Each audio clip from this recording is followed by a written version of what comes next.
এই নাটকে অনেক ক্লাইম্যাক্স আছে, নাটকে একটা সুন্দর গান আছে, যেটা দর্শকরা দেখলে তাদের ভালো লাগবে।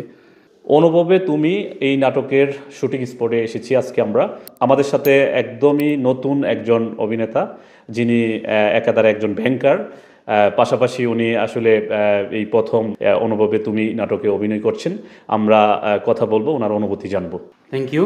আমি আজম মানিক। আমি অ্যাকচুয়ালি একজন ব্যাংকার।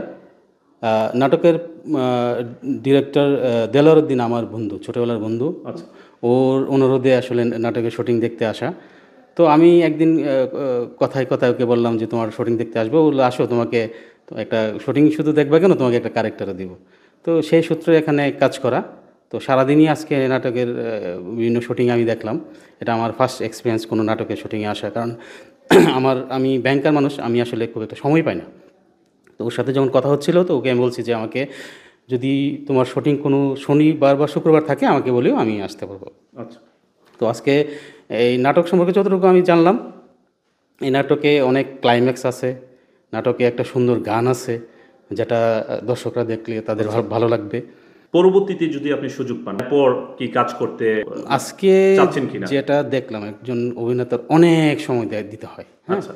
তো আমি প্রাইভেট ব্যাংকে জব করি, আমার অনেক মানে মানে অফিস টাইমটাই অনেক।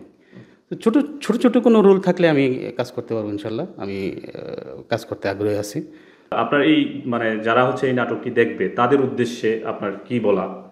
যারা নাটকটি দেখবে, আমি আশা করি তাদের খুব ভালো লাগবে। নাটকে অনেক সুন্দর একটা গান আছে এবং নাটকের অনেক ক্লাইম্যাক্স আছে, যেটা ওদের প্রত্যেকটা দর্শকের আশা করি আকর্ষণ করবে।